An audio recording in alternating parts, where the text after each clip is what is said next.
Wise की किताब में हमने देखा कि किस तरह से वो दुनिया को इटर्निटी के पर्सपेक्टिव के बगैर देखता है और इन सब के बगैर वो मतलब और मकसद ढूंढने की कोशिश करता है जो कि उसको नहीं मिलता। कि गलती छोटी सी भी हो लेकिन वो बहुत बड़ा असर रख सकती है। अगर आपके पास एतर है, अतार का जो एतर है, उसमें मक्खी जो कि बज़ाहिर छोटी सी है वो भी गिर जाए तो वो उसको क्या कर सकती है, बदबूदार कर सकती है। मसीह यीशु के नाम में आप सबको सलाम। वाइज की किताब उसका 10वां बाब और उसकी पहली आयत से लिखा है, मुर्दा मक्खियाँ अतार के एतर को बदबूदार कर देती हैं और थोड़ी सी हमाकत हिकमत व इज़्ज़त को मात कर देती है। ये जो 10वां चैप्टर है इसमें सुलेमान बहुत सारी प्रैक्टिकल बातें करता है और अगर मैं दोहराता चलूँ तो वाइज की किताब में हमने देखा कि किस तरह से वो दुनिया को इटर्निटी के पर्सपेक्टिव के बगैर देखता है। यानी दुनिया की सारी जो दुनिया में हो रहा है, इन तमाम वाक़यात को, मुशाहिदात को वो इस तरह से देखता है कि कोई आखिरत नहीं है, कोई आफ्टर लाइफ नहीं है, कोई इटर्निटी नहीं है और इन सब के बगैर वो मतलब और मकसद ढूंढने की कोशिश करता है जो कि उसको नहीं मिलता। ये मतलब और मकसद उसको नहीं मिलता और इसलिए वो कहता है कि सब कुछ बुतलान है, सब कुछ मीनिंगलेस है, सब कुछ यूज़लेस है। लेकिन अगर आप इटर्निटी के पर्सपेक्टिव में देखें, अगर आप इसको आखिरत के तनाजुर में देखें, यानी हमेशा की ज़िंदगी के पर्सपेक्टिव में देखें, तो फिर हर चीज़ का मतलब और मकसद नज़र आता है। वरना इस दुनिया में, ये दुनिया किसी भी ख़ास रूल पे नहीं चलती। जो कुछ होना चाहिए वो नहीं होता और जो कुछ नहीं होना चाहिए वो होता है, क्योंकि दुनिया क्या है, गुनहगार है। 10वें बाब में भी उसने बहुत सारी प्रोवर्ब्स बयान की हैं, बहुत सारी जो बातें हैं वो बयान की हैं। पहली आयत में वो कहता है कि मुर्दा मक्खियाँ अतार के इत्र को बदबूदार कर देती हैं और थोड़ी सी हमाकत हिकमत व इज़्ज़त को मात कर देती है। बेसिकली वो बता रहा है कि गलती छोटी सी भी हो लेकिन वो बहुत बड़ा असर रख सकती है। छोटी सी गलती के बड़े नताइज हो सकते हैं, बड़े कॉन्सिक्वेंसेस हो सकते हैं। यानी अगर आपके पास एतर है, अतार का जो एतर है, उसमें मक्खी जो कि बज़ाहिर छोटी सी है वो भी गिर जाए तो वो उसको क्या कर सकती है, बदबूदार कर सकती है। इसी तरह थोड़ी सी जो हमाकत है ये हिकमत व इज़्ज़त को मात दे सकती है। और हमने कलाम मुक़द्दस में ऑलरेडी बहुत सारी मिसालें पढ़ रखी हैं इसके ताल्लुक़ से कि किस तरह एक छोटा सा फ़ैसला, छोटा सा गुस्से में किया गया फ़ैसला, अक्ल दानिश के बग़ैर किया गया फ़ैसला कितने बड़े कॉन्सिक्वेंसेस जो है वो ला सकता है। अगर मैं आपको कुछ मिसालें दूं तो हमारे पास सबसे पहले नंबर पर एक मिसाल आती है ईसाऊ की मिसाल। वैसे तो खैर कलाम मुक़द्दस में आदम से लेकर मुकाशफा तक बहुत सारी मिसालें, लेकिन मैं चंद एक मिसालें आपको देता हूँ। ईसाऊ की मिसाल कि उसने क्या किया, उसको भूख लगी थी और उस भूख में उसने कहा कि तू मेरा पहलौठे का हक ले ले। बग़ैर सोचे समझे किया गया फ़ैसला, लेकिन इसका नतीजा कितना बड़ा था कि बरकत उससे जाती रही, बरकत याकूब को मिल गई। इसके बाद मूसा की मिसाल हम देखते हैं कि मूसा क्या करता है, बनी इस्राएल के सामने वो भी गुस्से में लाठी को चट्टान पर मारता है, हालांकि उसको सिर्फ कहने के लिए कहा गया था। खैर इसके बाद हम हारून की मिसाल को देखते हैं कि वो भी अक्लो समझ के बगैर फौरी एक फ़ैसला लेता है और फ़ैसला क्या वो करता है कि वो एक बछड़ा बना देता है, बनी इस्राएल को बछड़ा बना देता है, लेकिन उसके कॉन्सिक्वेंसेस बहुत ख़तरनाक बाद में हम देखते हैं। इसके बाद उज़ा नामी एक शख्स था जो कि बज़ाहिर सहारा देता है खुदा के अहद के संदूक को, जो कि उसको नहीं देना चाहिए था, उसको सज़ा मिलती है। इसके बाद आप शमसून की मिसाल देख सकते हैं कि किस तरह से उसने अपना राज एक औरत को दिया। देखिए ये बज़ाहिर ایک وقت میں کیا گیا فیصلہ ہے، لیکن اس کے کانسیکوینسز جو ہیں وہ بہت بڑے ہیں. اس کی طاقت اس سے جاتی رہی سمسون کی. یہ جتنی بھی میں نے مثالیں دی ہیں، اس کے علاوہ اور بھی بہت ساری مثالیں، کہ ایک فیصلہ بظاہر چھوٹا دکھنے والا فیصلہ، لیکن عقل مندی کے بغیر کیا گیا فیصلہ اتنے بڑے نتائج رکھ سکتا ہے کہ ہم سوچ بھی نہیں سکتے. اور یہ بات آج بھی بالکل ویلڈ ہے کہ اگر آپ آج دیکھیں تو ایک شخص کے منہ سے نکلی ایک غلط بات اسے کیا کر سکتی ہے؟ مروا سکتی ہے. اسے بھی مروا سکتی ہے، اس کے پورے خاندان کو مروا سکتی ہے. سوشل میڈیا پر کی گئی ایک پوسٹ، چاہے وہ غصے میں کی گئی ہے، چاہے وہ جیسے بھی کی گئی ہے، وہ اس کے لیے تباہی اور بربادی کا سبب بن سکتی ہے. چھوٹی سی بددیانتی، چھوٹا سا گناہ، چھوٹے چھوٹے عمل جو کہ بظاہر لگتا نہیں ہے کہ اتنا اثر رکھتے ہوں گے، لیکن وہ بہت بڑا اثر رکھتے ہیں. سو وہ کہتا ہے کہ جس طرح مردہ مکھیاں تار کے عطر کو بدبودار کر دیتی ہیں، تھوڑی سی حماقت حکمت و عزت کو مات کر دیتی ہے. سو ہمیں کیا کرنا ہے؟ ہمیں ہمیشہ کیئرفل رہنا ہے، ہمیں ہمیشہ دھیان رکھنا ہے، ہمیں ہمیشہ اس بات کا خیال رکھنا ہے کہ ہم کہیں پر بھی حماقت ڈسپلے نہ کریں، احمقوں کا سا بیہیو نہ کریں، خاص طور پر غصے میں. کیونکہ بظاہر تو وہ چھوٹی سی بات ہوتی ہے، لیکن چھوٹی سی بات جو ہے اگر وہ حماقت کے ساتھ کی جائے تو وہ بہت بڑا اثر رکھ سکتی ہے. دوسری اور تیسری آیت میں لکھا ہے، دانشور کا دل اس کے دہنے ہاتھ ہے، پر احمق کا دل اس کی بائیں طرف. ہاں، احمق جب راہ چلتا ہے تو اس کی عقل اڑ جاتی ہے اور وہ سب سے کہتا ہے کہ میں احمق ہوں. یہاں پر وہ دانشور کو اور احمق کو کمپیئر کرتا ہے. یہ نہیں مطلب کہ احمق کا دل جو ہے وہ اس کی بائیں طرف ہے، ویسے کیونکہ سب کا بائیں طرف ہی دل ہوتا ہے تو سارے احمق نہیں ہیں، اس کا یہ مطلب نہیں ہے. اس کا کیا مطلب ہے کہ دائیں اور بائیں کو کمپیئر کیا گیا ہے. دائیں سے آپ جانتے ہیں کہ بائبل مقدس میں جب بھی دائیں کا ذکر آتا ہے تو وہ بیسیکلی اسٹرینتھ کو، فیور کو، اسکل کو، برکت کو شو کرتا ہے. کس کس چیز کو؟ اسٹرینتھ کو یعنی طاقت کو شو کرتا ہے، اسکل کو، ہنر کو شو کرتا ہے، فیور کو، برکت کو شو کرتا ہے. اور اس کے برعکس بایاں ہاتھ، ویسے تو خدا نے ہی دونوں ہاتھ بنائے ہیں، لیکن انسانوں کو سمجھانے کے لیے جو بایاں ہاتھ ہے وہ اسٹرینتھ، فیور اور برکت کو شو نہیں کرتا. یہاں پر بھی یہی مثال دی گئی ہے.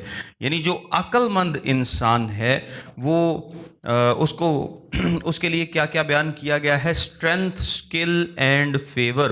اور یعنی وہ اچھا بھی ہوگا، وہ طاقتور بھی ہوگا، اس پر برکت بھی ہوگی خدا کی طرف سے. لیکن جو احمق ہے اس کا دل جو ہے وہ اس کی بائیں طرف ہے. اس کا کیا مطلب ہے؟ کہ وہ عقل مند بھی نہیں ہے، اس کے ساتھ فیور بھی نہیں ہے، اس کے پاس وہ طاقت اور اسٹرینگتھ بھی نہیں ہے. یعنی اسٹرانگ اور ویک کو کمپیئر کیا گیا ہے. اچھا، کیونکہ یہ ساری باتیں جو ہے نا یہ دل سے نکلتی ہیں، ان ساری باتوں کا تعلق کیا ہے؟ حکمت کا تعلق کس سے ہے؟ دل سے ہے. انسان کے اندر سے، باطن سے اس کا تعلق ہے. اس لیے دل کی بات کی گئی ہے کہ دانشور کا دل اس کے دہنے ہاتھ پر ہے. یعنی دانشور کے دل سے یہ ساری باتیں اٹیچڈ ہیں. اور احمق کے دل سے کیا ہے؟ اس کے اپوزٹ ساری باتیں جو ہے وہ احمق کے دل سے. ہاں، احمق جب راہ چلتا ہے تو اس کی عقل اڑ جاتی ہے اور وہ سب سے کہتا ہے کہ میں احمق ہوں. اس کا کیا مطلب ہے؟ اس کا مطلب یہ ہے کہ احمق کو ضرورت نہیں پڑتی کسی کو بتانے کی کہ وہ احمق ہے. اس کا رویہ خود بتاتا ہے کہ وہ کیا ہے؟ احمق ہے. جس طرح لوکا کی انجیل میں ہم ایک ریفرنس پڑھتے ہیں 7ویں باب کی 35ویں آیت. اگر آپ دیکھیں لوکا کی انجیل اس کا 7واں باب اور اس کی 35ویں آیت میں لکھا ہے، لیکن حکمت اپنے سب لڑکوں کی طرف سے راست ثابت ہوئی. اس کا کیا مطلب ہے؟ اپنے لڑکوں کی طرف سے راست ثابت ہونے کا کیا مطلب ہے؟ کہ حکمت اپنے نتائج سے ثابت ہوتی ہے. یعنی جو حکمت سے کیے گئے کام ہیں ان کے ریزلٹس بتاتے ہیں کہ یہ کام کس سے کیا گیا ہے؟ حکمت سے کیا گیا ہے. سو ہمیں کیسے پتہ چلتا ہے کہ یہ کام حکمت سے کیا گیا ہے؟ ریزلٹس بتاتے ہیں، نتائج بتاتے ہیں. اسی طرح احمق کے کاموں کا کیسے پتہ چلتا ہے؟ اس کے بھی ریزلٹس اور نتائج بتاتے ہیں. وہ خود ہی شو کر دیتے ہیں کہ یہ کام حماقت سے किया गया है। नताइज शो कर देते हैं कि ये काम क्या है, हमाकत से किया गया है। ये जो दिल की बात है, ये बेसिकली डायरेक्शन की, इंक्लिनेशन की, आपके रुझान की बात है कि अहमक का दिल बाईं तरफ है और दाना और दानिश्वर का दिल किस तरफ है, दाईं तरफ है। यानी उसका रुझान बरकत, स्ट्रेंथ, फेवर की तरफ है और अहमक का रुझान बिल्कुल इसके ओपोजिट होता है। और अहमक खुद ही अपने रवैये से बता देता है कि वो क्या है, अहमक है। आगे लिखा है, अगर हाकिम तुझ पर कहर करे तो अपनी जगह ना छोड़, क्योंकि बर्दाश्त बड़े बड़े गुनाहों को दबा देती है।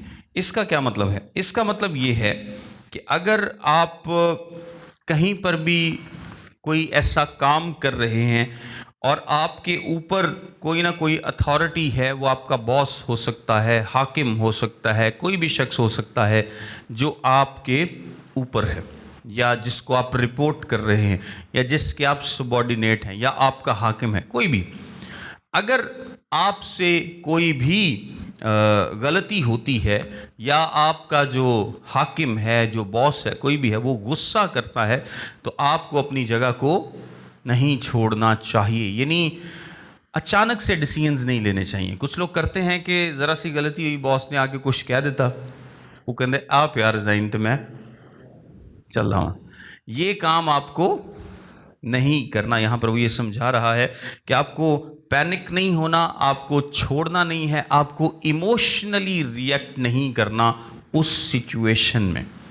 आपको लॉन्ग टर्म लगता है कि मैं इस बॉस के साथ नहीं चल सकता, इस हाकिम के साथ नहीं चल सकता, कई तो जगह तो मजबूरी हो सकती है ना, पुराने ज़माने में ख़ास तौर पे, आजकल तो वैसे नहीं है, लेकिन आप अपने बॉस के साथ या हाकिम के साथ नहीं चल सकते या किसी भी ऐसे शख्स के साथ जो कि आपके ऊपर मुकर्रर है, तो आप फैसला अक्लमंदी से, आराम से, पूरा सोच समझ के करेंगे, सिचुएशन को रिएक्ट करके फैसला नहीं करेंगे। ऐसा फैसला नहीं करना चाहिए जो कि आपके इमोशनल रिएक्शन को जाहिर करता हो, कि आपको एकदम से गुस्सा आया, आप रिज़ाइन कट के मारे तो बाद च भावें पछताते हो कि यार किराया भी नहीं सी दिता इस महीने का तो रिज़ाइन भी दे दिता तो कदी कदी रिज़ाइन वापस भी नहीं होंदा, वो पहले ही ਡੀਕ 'ਚ ਹੁੰਦੇ ने कि छड़े सही किते। मैंने ऐसे केसेस देखे हैं, कई लोग जॉब्स पे ऐसा करते हैं कि एकदम से गुस्सा करके किसी भी बात का तो वो रिज़ाइन दे देते हैं, तो वो जो बॉस है वो तो पहले ही बेचारा इंतज़ार सी कि किसी दिन रिज़ाइन दे सही, तो वो बाद में फिर कोशिश करते हैं कि रिज़ाइन वापस हो, लेकिन कहते नहीं यार अब तो बहुत मुश्किल है, मैनेजमेंट नहीं मानेगी, तो फिर लोग पछताते हैं। 5वीं आयत देखें, लिखा है, एक ज़बूनी है जो मैंने दुनिया में देखी, गोया वो एक ख़ता है जो हाकिम से सरजद होती है, हमाकत बाला नशीन होती है पर दौलतमंद नीचे बैठते हैं। मैंने देखा कि नौकर घोड़ों पर सवार होकर फिरते हैं और सरदार नौकरों की मानंद ज़मीन पर पैदल चलते हैं। यहाँ पर वो कह रहा है कि मैंने एक और ऐसी चीज़ मिसफॉर्चून देखी है, एक और मुनफरिद चीज़ नोट की है।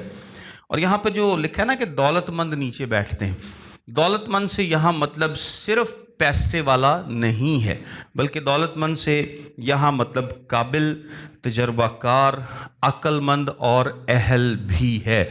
यानी मैंने काबिल लोगों को, तजर्बाकार लोगों को, अक्लमंद लोगों को, अहल लोगों को नीचे बैठते हुए देखा है। अहमक हैं उनको मैंने क्या देखा है, बड़ी बड़ी सीटों पर देखा है। सुलेमान ने वेख्या असी पाकिस्तान 75 सालों तो यही वेखने है कि नहीं, ऐसा कि जो काबिल नहीं है, जो अक्लमंद नहीं है, जो सियाना नहीं है, वो जनाब उत्ते सारे दे लीडर, तो बाकी सारे जेडे बेचारे काबिल लोग उन्होंने वैसे कोई नहीं पूछता।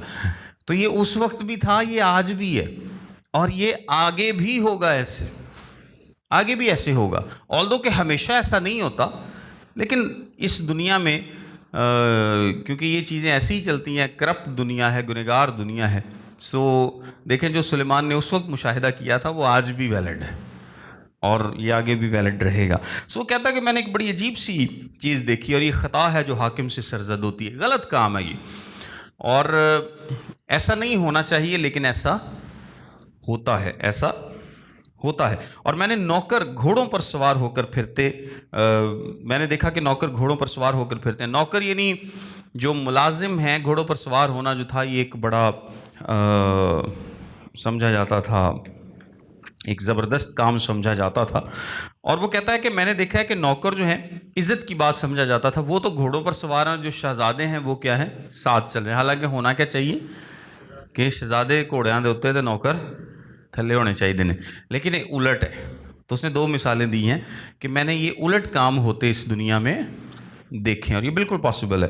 8ویں آیت میں لکھا ہے گڑھا کھودنے والا اسی میں گرے گا اور دیوار میں رکھنا کرنے والے کو سانپ ڈسے گا. یہاں پر دیکھیں وہ ایک اور سچویشن بیان کرتا ہے. جب آپ کسی کا برا چاہتے ہیں، جب آپ کسی کے لیے گڑھا کھودتے ہیں تو چانسز ہیں کہ اس کھدائی کے دوران آپ بھی اس گڑھے میں گر جائیں گے. گڑھا کھودنے والا، اور یہ ویسے آج بھی یہ مثال یوز کی جاتی ہے، جو کسی کے لیے گڑھا کھودتا ہے خود ہی اس میں گرتا ہے. اور پرانے زمانے میں جب، اب تو سیمنٹ والی دیواریں، لیکن پرانے زمانے میں کچی دیواریں ہوا کرتی تھیں، اور اگر آپ کچی دیوار میں کوئی رخنا کریں یا اس کو توڑنے کی کوشش کریں تو اس میں سے اکثر سانپ بھی نکل آیا کرتے تھے.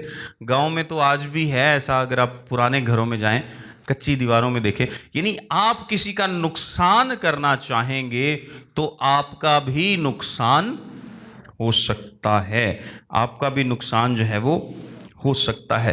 آپ، اور یہ جو یہاں پر دیواریں ہیں اس کو اخلاقی اور حفاظتی دیواروں اور حدود کے ساتھ بھی تشبیہ دی گئی ہے کہ اگر آپ اخلاقی حدود کو، حفاظتی دیواروں کو توڑنے کی، اس میں رخنا کرنے کی کوشش کریں گے تو آپ کا نقصان اس میں ہو سکتا ہے. سو آپ کو محض جوش سے کام نہیں لینا بلکہ آپ کو حکمت سے کام لینا ہے. محض جوش سے نہیں بلکہ حکمت سے کام لینا ہے. اور آگے لکھا ہے جو کوئی پتھروں کو کاٹتا ہے ان سے چوٹ کھائے گا، اور جو لکڑی چیرتا ہے اس سے خطرے میں ہے.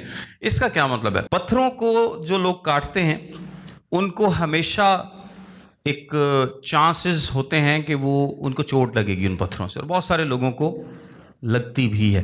آپ جتنے مرضی حفاظتی اقدامات کر لیں، لیکن اگر آپ کوئی رسکی کام کر رہے ہیں تو چانسز کیا ہیں کہ آپ کو چوٹ لگے گی. اور دوسری وہ مثال دیتا ہے کہ جو لکڑی چیرتا ہے اس سے خطرے میں ہے. لکڑی چیرنے والا بھی اس پروسیس میں خطرے میں ہوتا ہے. وہ بھی ایسا کوئی آپریشن نہیں ہے جس میں کوئی رسک نہ ہو، اس میں بھی خاصا رسک ہوتا ہے.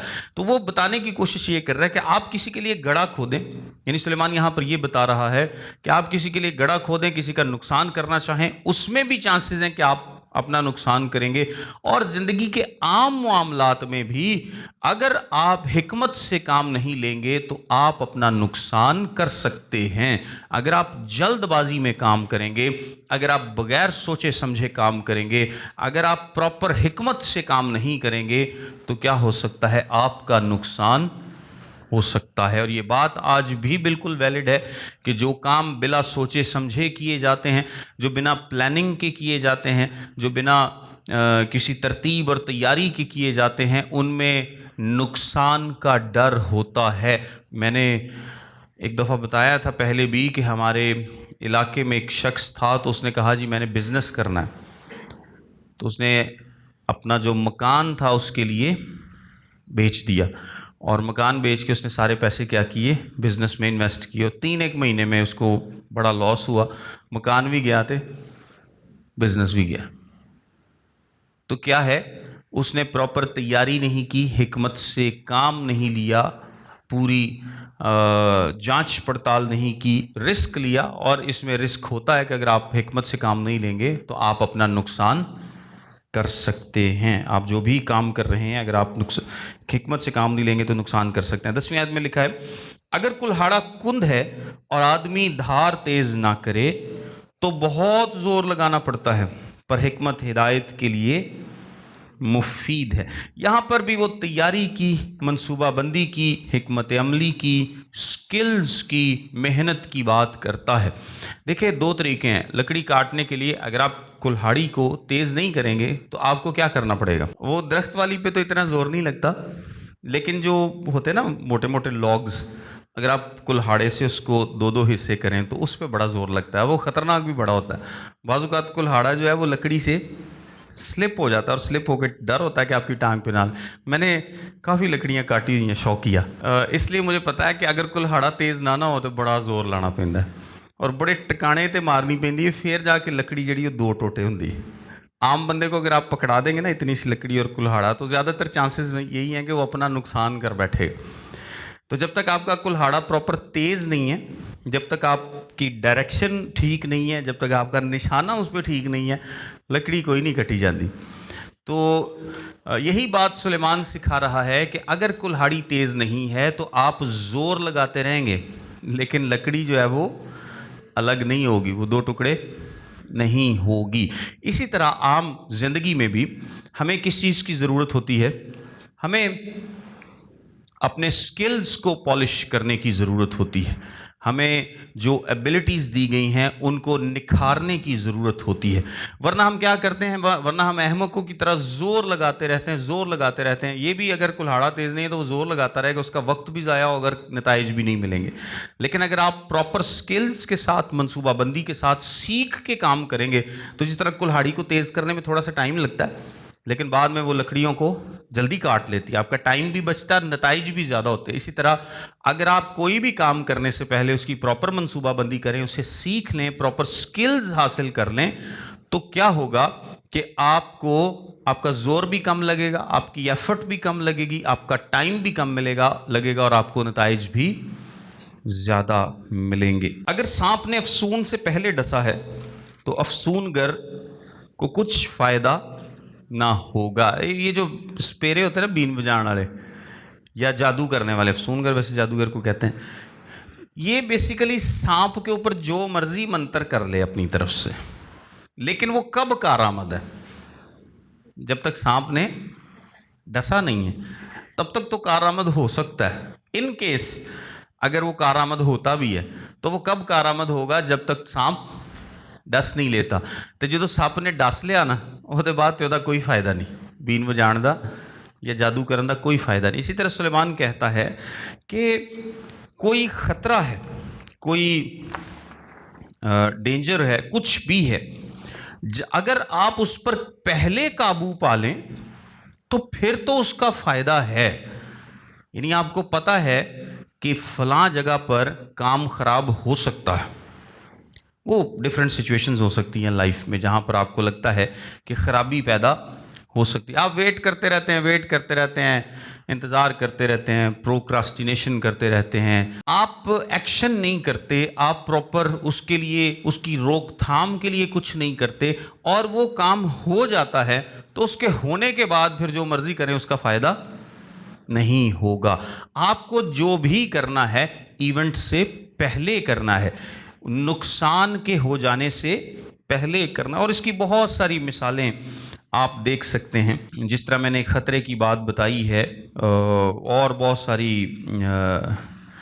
آپ مثالیں اس میں دیکھ سکتے ہیں۔ اس میں بات کرنے کی بھی مثال دی جاتی ہے کہ آپ ایک دفعہ بات کر دیتے ہیں اور بات کیا ہے؟ بات اپنا اثر چھوڑ دیتی ہے، بات جو نقصان اس نے کرنا ہے وہ کر دیتی ہے۔ بعد میں جتنی مرضی وضاحتیں دیتے رہیں، کیا خیال ہے؟ گل ایک باری منہ نکل گئی، سمجھ لو سپ نے ڈانگ مار دیتا ہے۔ ہوں جنی مرضی مین بجاندے رہو، جادو منتر کرتے رہو، وہ اثر نہیں ہونا۔ تسی ایک باری منہ بغیر سوچے سمجھے گل کر دیتی، گل نے اثر فوری کر دیتا ہے۔ اب آپ وضاحتیں دیتے رہیں، ایکسپلینیشنز دیتے رہیں، بتاتے رہیں، او نہیں وہ تو ویسے تھا، ایسے تھا، ویسے تھا، میرے ذہن میں کچھ اور تھا، میرے منہ پہ کچھ اور میں نے ایسا سوچا نہیں تھا، بس غلطی سے نکل گئی، چھیتی نکل گئی ہے وہ۔ لیکن جو بات نے اپنا اثر کرنا ہوتا ہے وہ بیسیکلی کیا ہے؟ وہ کر چکی ہوتی ہے۔ زندگی میں بہت ساری مثالیں آپ دیکھ سکتے ہیں کہ جہاں پر آپ کو کام کیا کرنا ہے؟ نقصان ہونے سے پہلے کرنا ہے۔ ڈنگ مارن دے بعد جادوگری دا کوئی فائدہ نہیں ہوئے گا۔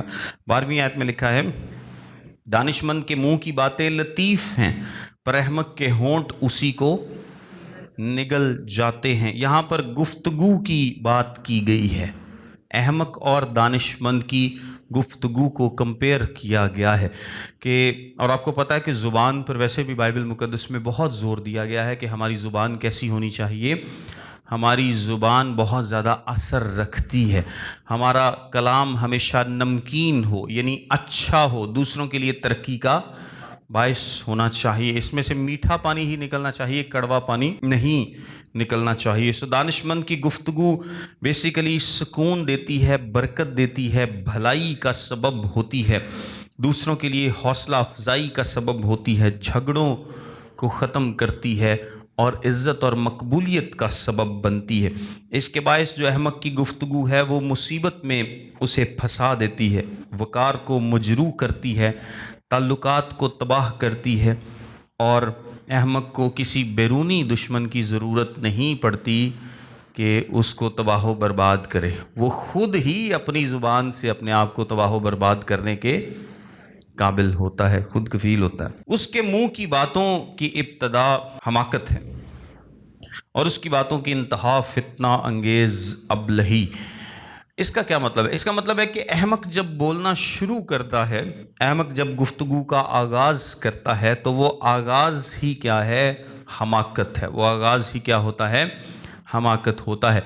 और अगर आप उसको ना रोकें, अगर उसको मौका मिलता रहे, तो अहमक की जो गुफ्तगू है वो बहुत बड़ी तबाही का सबब बन सकती है। यानी उसकी गुफ्तगू का जो आगाज़ है वो क्या है? हमाकत है, और उसका इंतहा या अंजाम क्या है? फितना अंगेज़ अबलही, यानी लड़ाई झगड़े का बायस है।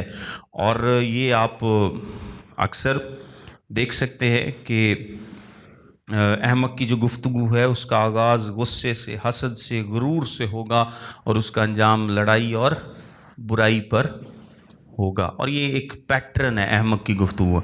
ਉਹਦੇ ਮੂੰਹ ਜਦੋਂ ਗੱਲ ਸ਼ੁਰੂ ਹੁੰਦੀ ਹੈ ਨਾ, ਉਦੋਂ ਹੀ ਵੈਸੇ ਲੋਕਾਂ ਨੂੰ ਆਈਡੀਆ ਹੋ ਜਾਂਦਾ ਹੈ ਕਿ ਇਹ ਗੱਲ ਨਾ ਹੁਣ ਕਿਸੇ ਪਾਸੇ ਨਹੀਂ ਲੱਗਦੀ। ਕੀ ਖਿਆਲ ਹੈ? ਇਹ ਲੜਾਈ ਤੇ ਹੀ ਮੁੱਕਣੀ ਜਾ ਕੇ।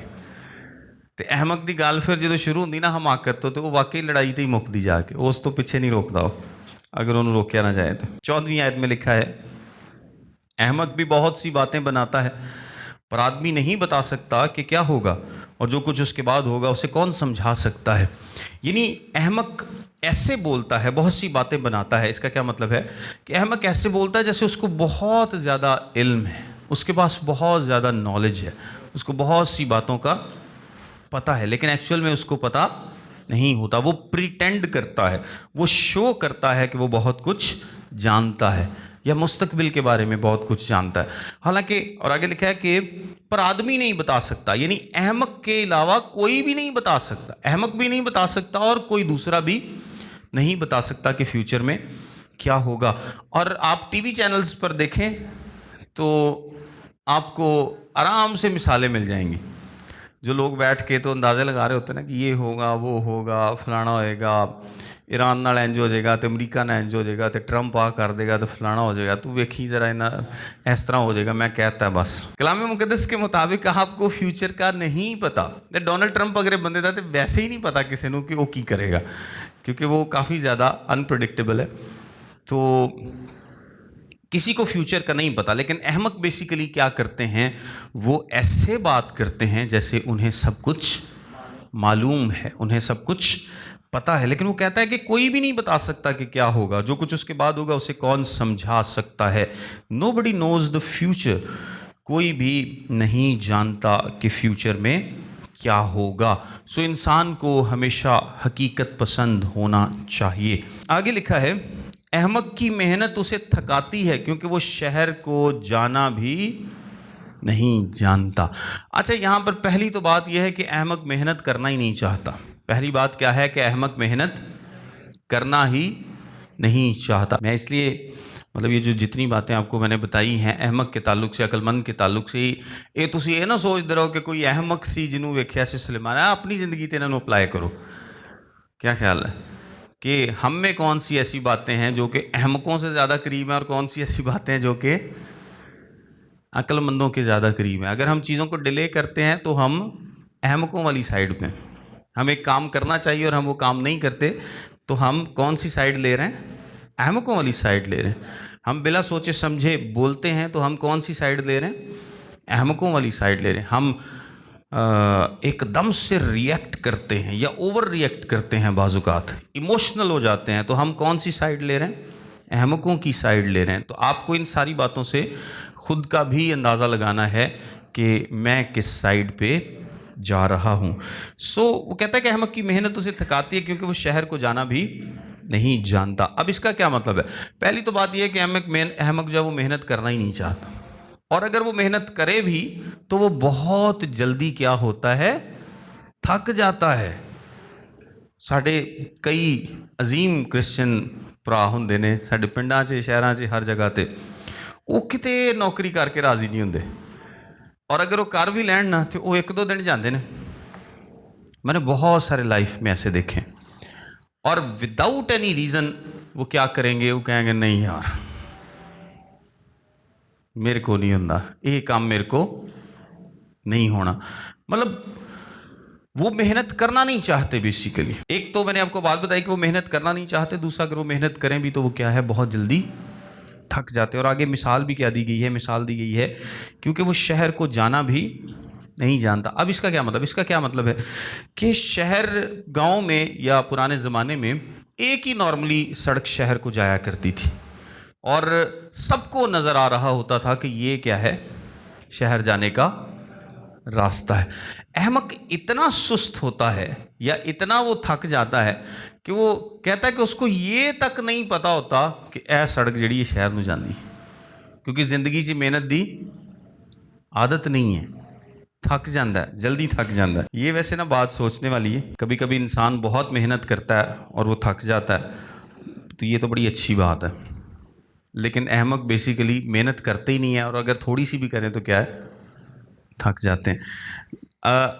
जो खुदावंद की खिदमत करते हैं, जो लोग खिदमत में हैं, वो भी बाज़-औक़ात अपने अंदर थकावट फ़ील करते हैं, जो वाकई बड़ी मेहनत करते हैं. लेकिन उनको ज़ोर कौन देता है? उनको खुदावंद ज़ोर देता है. कलाम मुक़द्दस में लिखा ना, वो काबों की माने 10 सरे 9. हाँ जी, वो काबां दे वांगर मैनू ज़ोर दे के वो मेरी जवानी नू. जब आप खुद को थका हुआ फील करते हैं, लेकिन ये थकावट अक्लमंदों वाली जेन्युइन थकावट है, जो काम कर करके हुई. की ख्याल हो सकता है इंसान होते हुए, लेकिन जो अहमक की बात की गई है उन्होंने ये तक नहीं पता क्या सड़क जड़ी है इस शहर में जाती. यानी वो बज़ाहिर आसान तरीन चीज़ों को क्या कर देता है? मुश्किल बना देता है. आसान तरीन चीज़ों को मुश्किल बना देता है. सादा तरीन बातें भी वो समझ नहीं पाता. और एक और भी बात जो इससे रिलेटेड है वो ये है कि मसीह के बगैर हमारी जितनी भी मेहनत है वो सारी क्या है? हमाकत है. मसीह के बगैर जितनी भी मेहनत है वो क्या है? हमाकत है. देखें, मैं, आप या कोई भी, हम जितनी मर्ज़ी मेहनत करते रहें दुनिया में, जितनी मर्ज़ी मेहनत करते रहें, लेकिन अगर हमें हमेशा की ज़िंदगी नहीं मिलती तो हमारी सारी मेहनत क्या थी? हमाकत थी. मैं रूहानी मानों में बात कर रहा हूँ कि मैं अगर समझूँ कि जी हम तो दुनिया के अक्लमंद तरीन इंसानों में से हैं, या अक्लमंद तरीन इंसान वो है जिसने बड़ी दुनियावी तौर पर तरक्की कर ली है, अक्लमंद तरीन इंसान वो है जनाब जिसने अरबों डॉलर कमा लिए और ये कर लिया वो कर लिया. लेकिन अगर उसने सब कुछ कर लिया और उसने मसीह को नहीं पाया, जिस तरह कलाम मुक़द्दस में लिखा है ना कि एक आदमी था तो उसके पास बहुत उसकी फसल हुई, तो उसने कहा कि अब तो तेरे पास बहुत बरसों का माल है, अब मैं अपनी जान से कहूँगा खा पी. तो उससे क्या कहा गया कि आज ही तेरी जान तुझसे ले ली जाएगी. तो बेसिकली वो शख्स जिसके पास इतनी मालो दौलत है वो क्या कहलाएगा? अहमक कहलाएगा. इसीलिए कलाम मुक़द्दस हिकमत की डेफिनेशन क्या बयान करता है? जो अक्लमंद है वो कौन है? जो खुदावंद से डरता है. जो खुदावंद से डरता है वो अक्लमंद है, क्योंकि उसने जो काम किया है वो इस दुनिया में अरबों डॉलर कमाने वाले ने भी नहीं किया. उसने क्या काम किया है? उसने खुदावंद को ईमान से कबूल किया. यीशु मसीह को ईमान से अपना शख्सी निजात दहिंदा कबूल किया, जो कि बज़ाहिर अरबों डॉलर वाले के सामने क्या है?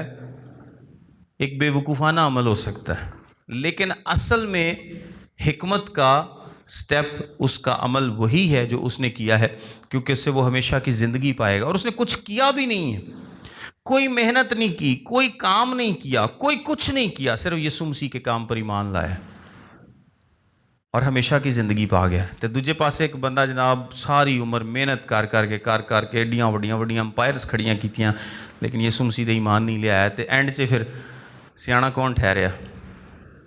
جنہیں کچھ بھی نہیں کیتا تو یسوع مسیح نو قبول کر لیا. 16ویں آیت میں لکھا ہے, اے مملکت تجھ پر افسوس جب نابالغ تیرا بادشاہ ہو اور تیرے سردار صبح کو کھائیں. نیک بخت ہے تو اے سرزمین جب تیرا بادشاہ شریف زادہ ہو اور تیرے سردار مناسب وقت پر توانائی کے لیے کھائیں اور نہ اس لیے کہ بدمست ہوں. اچھا, سلیمان خود بھی آپ کو پتہ ہے کہ جوان ہی تھا, لڑکا ہی تھا جب اس کو بادشاہی ملی ہے, اور اس نے خداوند سے حکمت کی درخواست کی تاکہ وہ اسرائیل کی جو قوم ہے اس کے فیصلے کر سکے, اور خداوند نے اس کو حکمت, دولت, عزت سب کچھ دیا. یہاں پر نابالغ کا مطلب جو ہے وہ امیچور بھی ہے, ناپختہ, امیچور, یعنی عمر میں بڑا بھی ہو سکتا ہے لیکن امیچور ہو سکتا ہے, امیچور ہو سکتا ہے. سو امیچور کا کیا مطلب ہے کہ اس ملک پر افسوس جب اس کا بادشاہ کیا ہوگا, امیچور ہوگا, یعنی احمق ہوگا اور حماقت کی باتیں کرے گا, حماقت ڈسپلے کرے گا. اور لیکن جو تیرے سردار صبح کو کھائیں, صبح کا کیا مطلب ہے؟ یہاں کھائیں سے مراد عیاشی کرنا ہے. یعنی صبح کا وقت کیا ہوتا ہے کہ آپ صبح اٹھتے ہیں اور اپنی نارمل زندگی کے کام ریزیوم کرتے ہیں, جو آپ نے پچھلے دن چھوڑے تھے آپ وہ کام شروع کرتے ہیں. دن میں آپ کیا کرتے ہیں؟ صبح سے ہی شام تک محنت کرتے ہیں, کام کرتے ہیں. لیکن اگر آپ کام نہیں کر رہے اور آپ صبح کے وقت بھی کیا کر رہے ہیں؟ بدمست ہو رہے ہیں, عیاشی کر رہے ہیں, اور اس زمانے میں پینے پلانے سے عیاشی کا بہت تعلق تھا, کھانے پینے کے ساتھ بھی.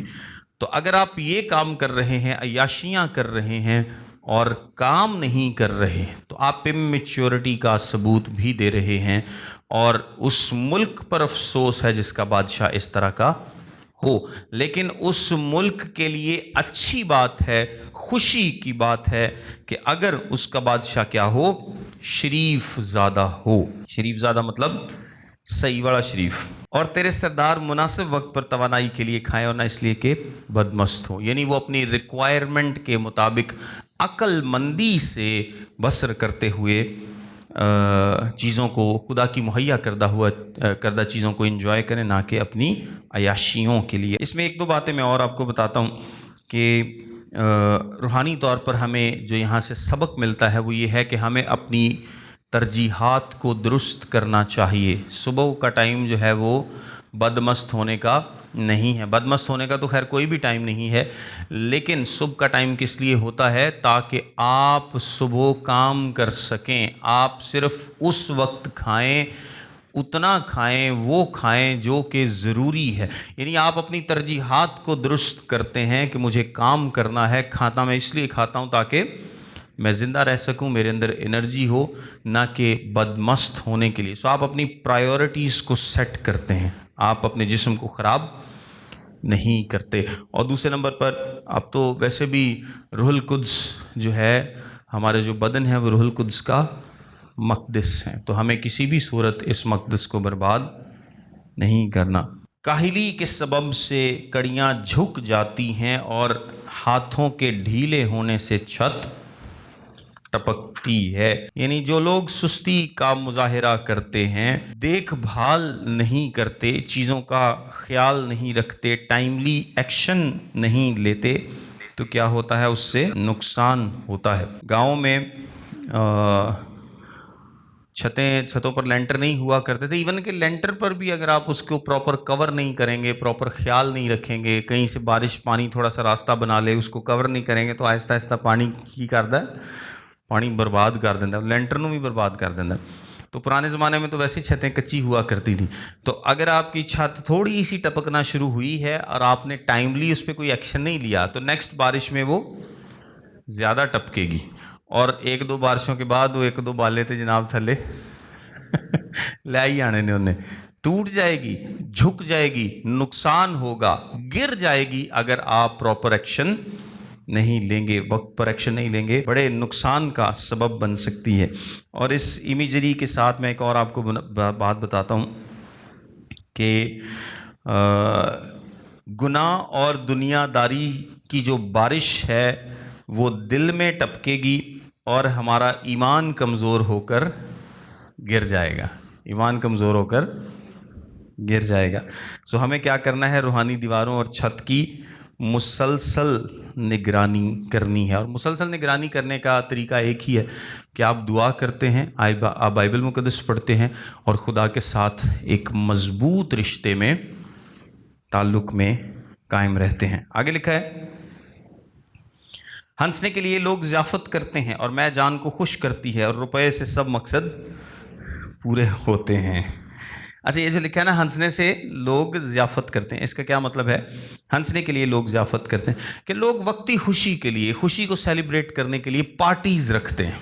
ये कल्चर आज भी है, उस वक्त भी था और नेक्स्ट भी रहेगा कि जब भी लोग खुश होते हैं तो क्या करते हैं, पार्टीज़ रखते हैं। या कोई दूसरा खुश होता है तो उसके यार दोस्त उन्होंने की कहते हैं तू पार्टी दे सन, ऐसा है कि नहीं? उन्होंने मौका ਲੱਭ ਜਾਂਦਾ है कि यार चलो ਇਹਦੇ ਕੋਲ तो पार्टी ली, ਇਹਦੀ नौकरी लगी, ਇਹਨੇ ਗੱਡੀ ਲਈ, ਇਹਨੇ कार लिया या ब्याह कराया, वॉटएवर। तो वक्ती खुशी को सेलिब्रेट करने के लिए लोग क्या करते हैं, ज़ियाफ़त करते हैं और मैं जान को खुश करती है। और उन ज़ियाफ़तों में, अच्छा ये जो मैं जान को खुश करती है, मैं आपको पता है कि उस ज़माने में पी जाती थी, लेकिन इसकी जो ओवरडोज़ है उससे मना किया गया था। मैं उस ज़माने में मजबूरी भी थी और ज़रूरत भी थी। उस ज़माने में ये स्टेपल ड्रिंक था, यानी जिस तरह आज कोक, स्प्राइट, फांटा, ये वो या और इतने सारे ड्रिंक्स आ गए हैं, उस ज़माने में कोई ड्रिंक इस तरह का नहीं, ना कोई लेमनेड और कोई जनाब मिंट मार्गरेटा तो पता नहीं की इस तरह के जो ड्रिंक्स हैं वो उस ज़माने में नहीं हुआ करते थे। ना कोई कोक सी, ना कोई पेप्सी सी, ना कोल्ड ड्रिंक्स और ना मतलब कुछ भी नहीं था। तो उस ज़माने में लोग सिर्फ मैं ही पिया करते थे। तो जिस तरह आज लोग कोल्ड ड्रिंक्स पीते हैं, इसी तरह वो लोग मैं पिया करते थे, लेकिन उसमें तकरीबन 9 हिस्से पानी और 10वां हिस्सा उसमें मैं का हुआ करता था। एक तो उसका जायका भी चेंज हो जाता था, थोड़ा सा मज़ा भी था उसमें, और पानी को भी साफ़ करने के वो काम आती थी। तो वो ये बदमस्त होने वाली नहीं है। अगर आपने बदमस्त होने के लिए पीनी है तो फिर पानी की तादाद कम से कम और मैं की तादाद बढ़ती जाती थी। वो फिर 3 हिस्से पानी के 7 हिस्से मैं, वो जो मैं वाले हिस्से वादे जाने ने तो फिर आपको क्या होगा, नशा आ जाएगा। तो वो लोग पीते थे और ख़ास तौर पर ज़ियाफ़तों में। और आगे लिखा है कि रुपए से सब मकसद पूरे होते हैं। इसका ये मतलब नहीं है कि आप रिश्वत दें या आप रुपए का गलत इस्तेमाल करें। वो बताना ये चाह रहा है कि पैसा अच्छा खादिम होता है लेकिन एक बुरा आका होता है। पैसा जो है वो एक अच्छा खादिम है लेकिन आका बुरा है। और अमूमन जब पैसा आपके पास बहुत ज़्यादा होता है तो वो आपका खादिम कभी भी नहीं होता। आप समझते हैं कि वो आपका खादिम है, लेकिन पैसा आपका खादिम नहीं बल्कि आपका आका होता है। आप पैसे को नहीं चलाते बल्कि पैसा आपको चलाता है। और ये बात प्रैक्टिकली 100% सच है। लोगों को लग रहा होता है कि मैं पैसे को चला रहा हूँ, लेकिन असल में पैसा लोगों को चला रहा होता है। इसीलिए तो इतनी ख़राबी है दुनिया में। जितनी भी चीज़ें खुदावंद ने दी हैं उन सब का मुनासिब इस्तेमाल जो है वो करना चाहिए, दानाई के साथ इस्तेमाल करना चाहिए। वो रुपया पैसा भी हो सकता है, वो मैं भी है, ज़ियाफ़तें भी हैं दुनिया में। बाकी जो भी बरक़ात खुदा ने दी हैं उनको खुदा की मर्ज़ी के मुताबिक हिकमत के साथ इस्तेमाल करना चाहिए। 20वीं आयत में लिखा है, तो अपने दिल में भी बादशाह पर लानत ना कर और अपनी ख्वाबगाह में भी मालदार पर लानत ना कर, क्योंकि हवाई चिड़िया बात को ले उड़ेगी और परदार उसको खोल देगा। यानी इसमें 2 बातें हैं। पहली बात तो यह है कि एक तो आपको बादशाह पर या अपने बॉस पर या मालिक पर या मालदार या किसी भी ऐसे बासर शख्स या किसी दूसरे शख्स के लिए गलत बात नहीं करनी चाहिए। اور نہ صرف غلط بات نہ کریں بلکہ غلط بات سوچیں بھی نہ، غلط بات کا خیال بھی نہ لائیں، کیونکہ اگر آپ کے دل میں غلط بات ہوگی، اور نئے عہد میں تو ہم یہ بات سیکھتے ہیں کہ اگر آپ نے دل میں کسی کے ساتھ کچھ کر لیا ہے تو آپ نے وہ ایکچول میں کر لیا ہے، یعنی آپ دل سے چاہتے ہیں، زبان سے بھی کسی کو قتل کر سکتے ہیں، اور بہت سارے لوگ ایسے کرتے ہیں، یا آپ کسی عورت کی طرف بری نگاہ سے دیکھتے ہیں تو آپ اپنے دل میں زنا کر چکے ہیں، آپ اس گناہ کا ارتکاب کر چکے ہیں۔ نہ صرف آپ کو کسی کے لیے برا بولنا نہیں ہے بلکہ برا سوچنا بھی نہیں ہے، کیونکہ یہاں پر وہ یہ بات کرتا ہے کہ ہوتا کیا ہے کہ کسی نہ کسی طریقے سے جب آپ یہ بات بول دیتے ہیں تو وہ بات حاکم تک پہنچ جاتی ہے۔ آپ جتنا مرضی کسی کو کہیں میں بس تینوں دسی ہے تو اگے کسے نال نہیں کرنی، وہ اگے جا کے کسی نو کہے گا میں انہیں مینوں دسی ہے تو میں بس تینوں دسی ہے، اپنے تیناں دے علاوہ نہیں کسی نو۔ وہ ایک دو بندیاں تک لگ رہا ہوندا کہ پتہ نہیں بس 4-5 بندیاں چ گل ہے، لیکن ایکچوئل چ وہ 40-50 چ ہوندی۔ کی خیال ہے؟ ایسا ہے کہ نہیں؟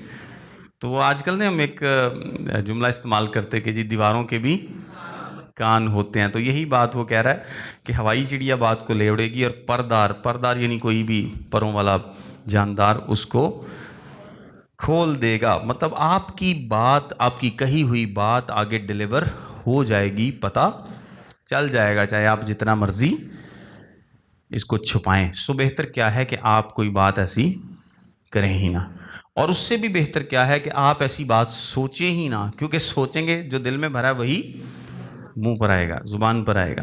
تو اگر آپ کے دل میں کسی کے لیے بری بات ہوگی تو بہت چانسز ہیں کہ وہ زبان پر آئے گی، اور زبان پر آئے گی تو بہت زیادہ چانسز ہیں کہ وہ بات اپنی جگہ پر پہنچ جائے گی۔ بہترین کیا ہے کہ اپنے دل کا علاج کریں، اور ایسی بات کسی کی پیٹھ پیچھے اس کی برائی نہ کریں، منفی سوچیں نہ رکھیں، اور زبان کے ساتھ ساتھ اپنی جو سوچ ہے اس کو بھی پاک رکھیں۔ God bless you all.